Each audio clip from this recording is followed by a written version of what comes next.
Video மூலமாய் சந்திக்கிறதுல மிக மகிழ்ச்சி. கர்த்தருடைய ஆசீர்வதிப்பாராக.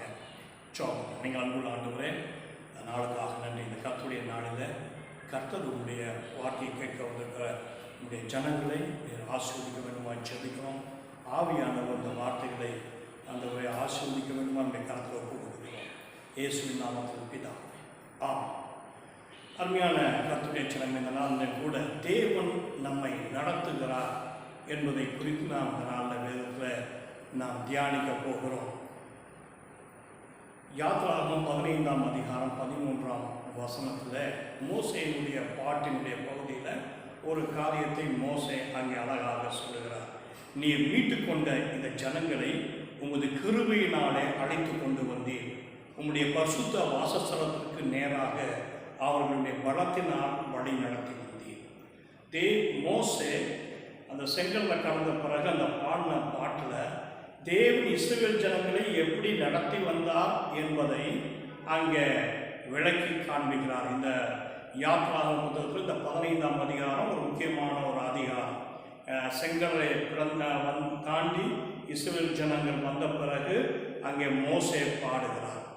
அங்கே தேவனுடைய நடத்துதலை அங்கே காண்பிக்கிறார்.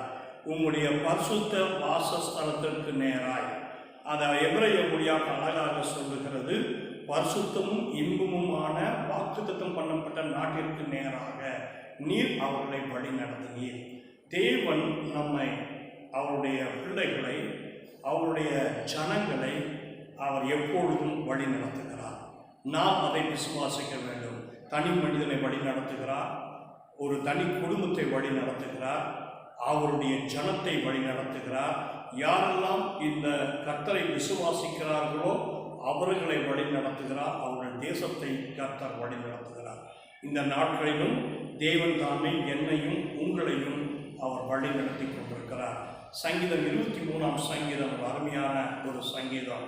தேவனுடைய வழி நடத்துதலை தாவீது அழகாக அங்கே அந்த வசனங்களில் சொல்கிறான். கர்த்தர் என் மேய்ப்பராக இருக்கிறார், நான் தாழ்ச்சி அடையேன் அப்படின்னு சொல்லி ஆரம்பித்து ஒவ்வொரு வசனத்தையும் ரொம்ப அவர் அழகாக சொல்லிட்டே வராரு. அவர் என்னை பசுப்புல் இடங்களில் மேய்த்து அமர்ந்து தண்ணீர் அண்டையில் என்னை கொண்டு போய் விடுகிறார். மரணையும் பள்ளத்தாக்க நடந்தால் நான் பொல்லாப்புக்கு பயப்பட மாட்டேன் அப்படின்லாம் சொல்லி தேவனுடைய வழி நடத்துதலை அங்கே காண்பிக்கிறார். பிரியமான நானும் நீங்களும் நம்முடைய ஒவ்வொரு நாளும் தேவன் என்னை, என் குடும்பத்தை வழி நடத்துகிறார். என்னுடைய வேலையிலே என்னை வழி நடத்துகிறார். என்னுடைய தொழிலில் என்னை வழி நடத்துகிறார். என்னுடைய படிப்பில் என்னை வழி நடத்துகிறார் என்பதை நாம் விசுவாசிக்க வேண்டும்.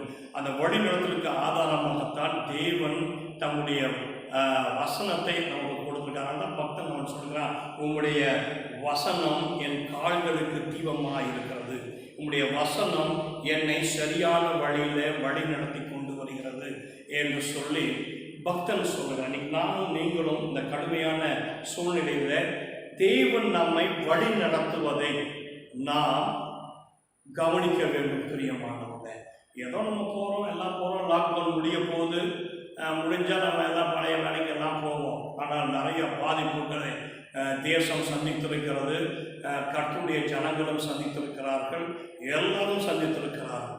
ஆனால் கர்த்தருடைய ஜனத்துக்கு ஒரு நம்பிக்கை இருக்கிறது, கர்த்தர் நம்மை நடத்துவார், எப்படியாவது அவர் நடத்துவார். மரண இருளின் பள்ளத்தாக்கில் நம்மை நடத்துகிற தேவன், அக்கினி ஊடாய் நடத்துகிற தேவன், தண்ணீரின் ஊடாய் நடத்தி வருகிற தேவன் நம்மை நடத்துவார் என்று சொல்லி நாம் விசுவாசிக்க வேண்டும். ஆனால் சங்கீதக்காரன் பிற்காடு இஸ்ரவேல் ஜனங்கள் சிறையிருப்பிலிருந்து திரும்பி வந்த பிறகு சங்கீதக்காரன் எழுதுகிறார். 70வது சங்கீதத்தில் 20வது வசனம் சொன்னார், மோசே ஆரோன் என்பவர்களின் கையினால் உமது ஜனத்தினை ஒரு ஆட்டு மந்தையை போல வழி நடத்தினார். மோசே ஆரோன் என்று சொன்னார். மோசே பொலிட்டிக்கல் லீடர், ஒரு ராஜரீகத்தனமான காரியங்களை செய்து அவரை வழி நடத்துகிறார். ஆரோன் ஆவிக்குரிய பிரகாரமாய் தேவனிடத்தில் பரிந்து பேசி, ஜனங்களுக்காக பரிந்து பேசி விசாரிக்கிறார். தேவன் நம்மை 2 விதமாய் நடத்துகிறார். நம்முடைய இந்த உலக பிரகாரமான காரியங்களிலும் நடத்துகிறார், நம்முடைய ஆவிக்குரிய காரியங்களிலும் நம்மை நடத்துகிறார். அதை நாம் விசுவாசிக்க வேண்டும். நம்ம ஏதோ நம்ம ஆவிக்குரிய பிரகாரமாக தான் நடத்தி நம்மை கொண்டு போய் வருகையில் சேர்க்க மனப்பாட்டியா சேர்க்க போகிறார் இல்லை. நம்மை இந்த கடுமையான சூழ்நிலையிலும் தேவன் நடத்துகிறார். 40 வருட வனாந்தர வாழ்க்கை ஒரு எளிதான வாழ்க்கை அல்ல. நமக்கு ஒரு 55 நாள், ஒரு 60 நாள் ஒரு கடினமான வாழ்க்கையாய் இன்றைக்கு இருக்கிறது. ஆனால் இஸ்ரவேல் ஜனங்கள் 40 வருடம் வனாந்தரத்தில் நடந்து வந்தார்கள். மேக ஸ்தம்பத்தினாலே அவர்களை வழி நடத்தினார், அக்கினி ஸ்தம்பத்தினாலே அவர்களை வழி நடத்தினார். தேவன் இஸ்ரவேல் ஜனங்களை அழைத்து கொண்டு எகிப்திலிருந்து அழைத்து கொண்டு வெளியே வரும்போது நான் உங்களோடு கூட இருப்பேன் என்று சொல்லி வாக்கு பண்ணினவர் அந்த 40 வருடமும் அவரோடு கூட தான் இருந்தார். அந்த ஜனங்கள் அநேக சமயங்களிலே அவர்கள் அறிந்து கொள்ளவில்லை. ஆனால் தேவன் தம்முடைய வார்த்தையின்படி அவர்களை நடத்தினார். இன்றைக்கு உங்களையும் என்னையும் நான் நம்ம விசுவாசத்துக்குள்ள ஊன்ற கட்டும்படியாய் இந்த வசனம் சொல்லியிருந்து அவர் ஒரு ஆட்டு மந்தையை நடத்துகிறது போல கவனமாய் நடத்துகிறார். ஏதோ கூட்டமாக போங்க 6 லட்சத்துக்கு மேல ஆண் புருஷர்கள் இருந்தார்கள். கிட்டத்தட்ட 28 கிலோமீட்டர் நீளத்துக்கு அந்த பிரயாணம் இருந்தது.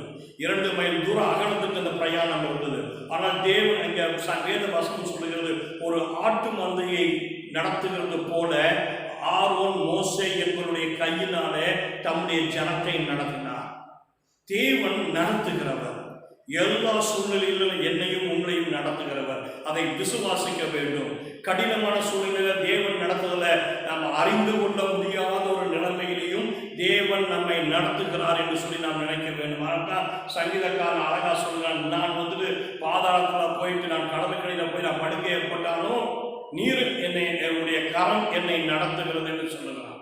தேவன் நம்மை கடினமான சூழ்நிலையும் நடத்துகிறார், ஆசீர்வாதமான சூழ்நிலையிலையும் அவர் நடத்துகிறார். நீங்கள் வீட்டில் நீங்கள் வாசித்து பாருங்கள். ஏசாயா 30ஆம் அதிகாரம் 21ஆம் வசனம் அழகாக சொல்லுது, இதிலே நடவுகள் என்று உங்களுக்கு பின்னாலே சொல்லும் சத்தம் உங்கள் காதுகளுக்கு கேட்கும்.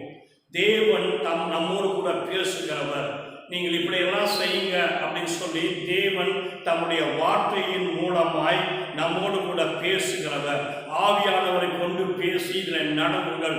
நாம் வழி தப்பி வலதுபுறமோ இடதுபுறமோ சாயும் பொழுது வழி இதுவே, இதில் நடவுங்கள் என்று சொல்லுகிற சத்தம் உங்கள் பின்னாலே கேட்கும் என்று சொல்லி தேவன் தீர்க்கதரிசியின் மூலமாய் அன்றைக்கே சொல்லியிருக்கிறார்.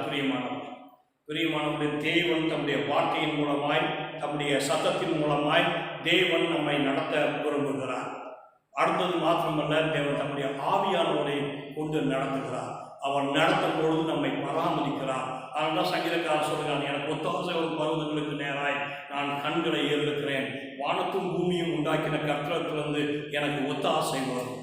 தேவன் ஒத்தாசை அனுப்புவார், சகாயம் அனுப்புவார். இஸ்ரவேல் ஜனங்கள் 40 வருடம் வனாந்தரத்தில் நடந்த பொழுது அவர் அற்புதங்களினாலே அவரை நடத்தினார். அவருடைய தேவையெல்லாம் குறிப்பறிந்து காரியங்களை செய்தார். அவர்கள் அதை புரிந்து கொள்ளவில்லை. இன்றைக்கு நாம் இந்த கடுமையான சூழ்நிலையில் ஒரு வனாந்தரம் வாழ்க்கையை போல இந்த காலகட்டங்கள் நடந்தாலும் தேவன் நம்மை நடத்துகிறார் என்கிற விசுவாசத்தில் நாம் நிலைத்து நிற்க வேண்டியது அவசியமான ஒரு காரியமாயிருக்கிறது. சங்கீதம் 78ஆம் சங்கீதம் 53ஆவது வசனம் இப்படியாய் சொல்கிறது, அவர்கள் பயப்படாதபடிக்கு அவர்களை பத்திரமாய் வழி நடத்தினார். தேவன் நம்மை வழி நடத்தும் போது பயப்பட வேண்டியது அவசியம் இல்லைங்க. தேவன் நம்ம குடும்பத்தை வழி நடத்தும் போது, நம்முடைய குடும்பத்தினுடைய எதிர்காலத்தை வழி நடத்தும் போது, நம்முடைய பிள்ளைகளுடைய எதிர்காலத்தை வழி நடத்தும்படிக்கு நம்முடைய பிள்ளைகள் அவருடைய கரத்தில் தன்னுடைய ஜீவியத்தை ஒப்புக் கொடுக்கும் பொழுது நமக்கு பயம், நம்ம உலகத்தில் மனுஷன் பயப்படுகிற எந்த காரியமும் நமக்கு வராது. அதனால்தான் பொல்லாப்பு எனக்கு நேரிடாது அப்படின்னு சொல்லி தைரியமாய் சொல்லுகிறான். நான் மரண இருள் பல்லாத்தாக நடந்தாலும் நான் பயப்பட மாட்டேன். அதனால்தான் இங்கே இந்த சங்கீதம் 78 ரொம்ப அருமையான ஒரு சங்கீதம். 53ஆவது வசனம், அவர்கள் பயப்படாதபடிக்கு அவர்களை பத்திரமாய் நடத்தினார். பயப்படுகிற சூழ்நிலை வந்துச்சு, ஆனால் அந்த ஜனங்கள் பயந்து சோர்ந்து போகாதபடிக்கு கவனமாய் நடத்தினார். தேவன் ஒவ்வொருவரையும் கவனித்து கவனமாய் பராமரித்து போஷித்து நடத்துகிறார். நாம் விசுவாசத்தில் நிலைத்திருப்போம். பிரியமானவர்களே, அவர் நம்மை நடத்தும்படிக்கு நம்முடைய குடும்பத்தை ஒப்புக் கொடுப்போம், நம்முடைய தனிப்பட்ட ஜீவியத்தை ஒப்புக் கொடுப்போம், நம்முடைய வேலையை ஒப்புக் கொடுப்போம், நம்முடைய பிஸ்னஸை ஒப்புக் கொடுப்போம். அவர் ஆண்டவரே நடத்துகிறார். கர்த்தர் தம் இந்த கடுமையான சூழ்நிலையிலும் அவர் வற்றாத அந்த நீரூற்றை போல, இலையுதராத மரத்தை போல நம்மை நடத்துவதற்கு அவர் உண்மை உள்ளவராக இருக்கிறார். சங்கீதம் 143ஆம் சங்கீதம் 10ஆவது வசனம் இப்படியாய் அழகாக சொல்லுகிறது, உமக்கு பிரியமானதை செய்ய எனக்கு போதித்தருளும், உங்களுடைய நல்ல ஆவி என்னை செம்மையான வழியிலே நடத்துவாராக. நாம் தேவனாலே போதிக்கப்பட்டிருந்தால், தேவனுடைய வார்த்தையினாலே நாம் போதிக்கப்பட்டிருந்தால், நம்முடைய இருதயம் தேவ வார்த்தையினாலே நிரப்பப்பட்டிருக்குமானால், தேவ ஆவியானவர் என்னையும் உங்களையும் செம்மையான பாதையில நடத்துவார். வேத வசனம் இருதயத்தில் இல்லைன்னா ஆவியானவரை நடத்த முடியாதுங்க. இந்த நாட்களில் தேவன் தம்முடைய வார்த்தையின் மூலமாக தான் அவருடைய ஜனங்களை அவர் நடத்தி கொண்டிருக்கிறார். நீங்களும் நானும் தேவனுடைய இந்த லகுவான இந்த நாட்கள், நமக்கு வேதத்தை தியானிப்பதற்கு அருமையான நாட்கள், செவிப்பதற்கு அருமையான நாட்கள், தேவனை நோக்கி அபயப்படுவதற்கு அருமையான நாட்கள் தேவன் இத்தனை நாட்கள் நமக்கு கொடுத்திருக்கிறார். வேத வசனம் என் இருதயத்தை நிரப்பும் பொழுது, வேத வசனத்திற்கு நம்முடைய வாழ்க்கையை ஒப்பு கொடுக்கும் பொழுது, தேவ ஆவியானவர் நம்மை செம்மையான வழியிலே அவர் நடத்த வல்லவராய் இருக்கிறார். இங்கே வாக்குத்தத்தமாய் சொல்கிறார். கடைசியா சங்கீதக்காரன் இப்படியாய் சொல்லி முடிக்கிறார். சங்கீதம் 78 சங்கீதம் 14 வசனம் சொல்கிறது, இந்த தேவன் என்றென்றும் உள்ள சதா காலங்களில் நம்முடைய தேவன், மரண பரியந்தம் நம்மை நடத்துவார். நம்முடைய தேவன், என்னுடைய தேவன் சொல்லி அவன் உரிமை பாராட்டுகிறான். இந்த தேவன் என்றென்றும் என்னுடைய தேவன் சதா காலம் நம்மை நடத்துவார். நம்முடைய தேவன் சதா காலங்களிலும் நடத்துகிறார். ஏதோ ஒரு குறிப்பிட்ட காலம் மட்டும் நடத்திட்டு அப்படியே விற்று வர அல்ல புரியுமானவர். மாத்திரமல்ல, அவர் ஆலோசனை கொடுக்கிறார். 73 சங்கீதம் 24 வசனம் சொல்கிறது, உம்முடைய ஆலோசனையின்படி நீர் என்னை நடத்தி. தேவன் நமக்கு ஆலோசனை கொடுக்கிறார். தேவனத்தில் ஆலோசனை கேட்டால் தேவன் ஆலோசனை கொடுப்பார். மனுஷ ஆலோசனை, இன்னைக்கு நிறைய பேர் தேவ ஆலோசனை விட்டுட்டு மனுஷ ஆலோசனை, அந்நியம் ஜனங்களுடைய ஆலோசனை அப்படி கேட்கறதுனால தான் தேவன் நம்ம குடும்பத்தை நடத்த முடியாது. தேவனுடைய ஆலோசனைக்கு நம்ம கீழ்ப்படியும் பொழுது, தேவ வார்த்தைக்கு நம்ம கீழ்ப்படியும் போது தேவன் நமக்கு ஆலோசனை கொடுக்கிறார். ஆலோசனை கர்த்தர், ஆலோசனையின் ஆவியானவர் நமக்கு ஆலோசனை கொடுத்து அந்த ஆலோசனையில நம்மை சரியாய் நடத்துகிறார். வேதத்தில் பாருங்க, தேவனத்துலாம் யாரெல்லாம் ஆலோசனை கேட்கிறாங்களோ அவங்க எல்லாம் சரியா நடத்துறாங்க. எலியேசர் பக்காவா கேட்கிறார், சரியா கேட்கிறாங்க, நீ நடத்துங்க. அதே மாதிரி நடத்துறாரு. வேதத்தில் எங்கெல்லாம் தேவன் நடத்துதலை ஆலோசனையை தேவனத்தில் கேட்கிறார்களோ அங்கே எல்லாம் தேவன் அவர்களை சரியாய் நடத்துகிறார். பிரியமானவர்கள், இந்த நாளில் கூட, இந்த கர்த்தருடைய நாளில், இந்த வாரத்துடைய முடிவில் நாம் இருக்கிறோம். ஆண்டவரை எங்கள் குடும்பத்தை நடத்துங்க, என்ன நடத்துங்க, என்னுடைய எதிர்காலத்துடைய காரியங்களை நீங்கள் நடத்துங்க ஆண்டவரை, நான் நடத்தக்கூடாது, என்னுடைய சுய அறிவை நடத்தக்கூடாது ஆண்டவரை என்று சொல்லி நம்ம ஒப்புக் கொடுப்போம். மனுஷிய ஆலோசனைகள் அல்ல, அந்நிய ஜனங்களுடைய ஆலோசனைகள் அல்ல, சொந்த புத்தியினுடைய ஆலோசனை அல்ல. பிரியமானவர்களே, கர்த்தருடைய ஜனங்களை கர்த்தர் மாத்திரம் தான் நடத்தணும். இன்னைக்கு நம்ம ஒப்புக் கொடுப்போம். ஆண்டவரை எங்களை நடத்துங்க ஆண்டவரை. அவன் தான் மோசே அழகாக அங்கே பாடுகிறார், நீர் மீட்டு கொண்ட இந்த ஜனத்தை. எவ்வளோ ஒரு அருமையான அந்த வார்த்தையை நாங்கள் ஆரம்பிக்கிறாங்க. உங்களுடைய பரிசுத்த வாசஸ்தலத்திற்கு நேராய் அவர்களுடைய பலத்தினால் வழி நடத்தி தேவன் சும்மா நடத்துகிறார். அவர் வழி நடத்தும் போது தன்னுடைய பராக்கிரமத்தை எல்லாத்தையும் காண்கிறார். தான் சர்வ வல்லமை உள்ளவன் சொல்லி காண்கிறார். நான் உதவி செய்கிறவன் சொல்லி அவர் காண்பிக்கிறார். தன்னுடைய எல்லா சர்வ வல்லமையுடைய எல்லா காரியங்களையும் அதன் ஜனங்களுக்காக வெளிப்படுத்தி காண்பிக்கிறார். இன்னைக்கு உங்களுக்கும் எனக்கும் தேவன் இப்படி காண்பிக்கத்தான் அவர் விரும்புகிறார். நாம் அவருடைய பலத்தை கருத்துக்களை அடங்கி அவர் ஆண்டவரை நீங்கள் நடந்துங்கன்னு சொல்லி நம்ம ஒப்பு கொடுக்கும் பொழுது தேவன் தன்னுடைய எல்லா வல்லமையும் நமக்கு வெளிப்படுத்தி ஆச்சரியமாய் நடத்துவதற்கு அவர் உண்மை உள்ளவராய் இருக்கிறார். கர்த்தர் அவரை ஆசீர்வதிப்பாராக. ஜெபம் பண்ணுவோம். எங்கள் மகா பரிசுத்தம் உள்ள எங்கள் அன்பின் ஆண்டவரே, இந்த அருமையான அந்த நல்ல நாடுக்காக ஸ்தோத்திரம், உங்களுடைய வார்த்தைக்காக ஸ்தோத்திரம். நீர் எங்களை நடத்துக செல்லுகிறவர். இஸ்ரவேல் ஜனங்களை 40 வருடம் வனாந்தரத்தில் நடத்தின தேவன், இந்த நாட்களிலும் உம்முடைய ஜனத்தை நீ நன்றாய் நடத்த வேண்டுமாய் ஜெபிக்கிறாயா. உம்முடைய ஆலோசனைப்படி நடத்த எங்களுக்கு உதவி செய்யுங்க.